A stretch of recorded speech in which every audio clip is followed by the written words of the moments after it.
রংপুরের পীরগাছা উপজেলার নাপাইচন্ডী এলাকায় স্বেচ্ছাসেবী সংগঠন আলোকিত নাপাইচন্ডীর উদ্যোগে গরিব, অসহায় ও অর্থনৈতিকভাবে দুর্বল মানুষের জন্য দিনব্যাপী ফ্রি মেডিকেল ক্যাম্প অনুষ্ঠিত হয়েছে। রোববার ৩১ মে উপজেলার চণ্ডীপুর মডেল হাই স্কুল প্রাঙ্গণে আয়োজিত এই কার্যক্রমের উদ্বোধন করেন সংগঠনটির অ্যাডমিন ও যমুনা ব্যাংক পিএলসির সহকারী ভাইস প্রেসিডেন্ট হাবিবুর রহমান। এ ফ্রি মেডিকেল ক্যাম্পে ব্যাপক সংখ্যক রোগীর উপস্থিতি লক্ষ্য করা যায়।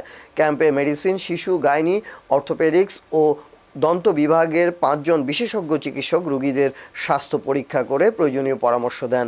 এছাড়া বিন্দু স্বেচ্ছাসেবী সংগঠনের উদ্যোগে বিনামূল্যে রক্তের গ্রুপ নির্ণয়ের ব্যবস্থাও রাখা হয়, যা স্থানীয়দের মধ্যে ব্যাপক সাড়া ফেলে।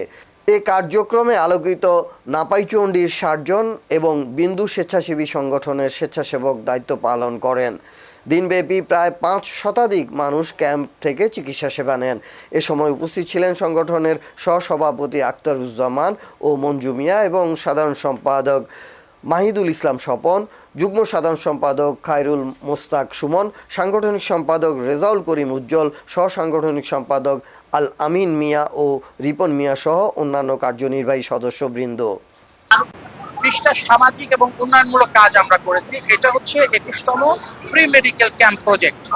তো এখানে আমরা আসলে চাচ্ছি যে আমাদের গ্রামের যারা গরিব, অসহায় মানুষ আছে, যারা ডাক্তার দেখাতে যেতে পারে না হয়তো টাকার অভাবে বা দূরের জন্য, আমরা তাদের সেই চিকিৎসা সেবাকে আমরা গ্রামে নিয়ে আসছি, যাতে তারা এখানে আসে চিকিৎসা সেবা পায়। এই ফ্রি মেডিকেল ক্যাম্পে আমি সেবা দিতে পেরে নিজেকে ধন্য মনে করছি।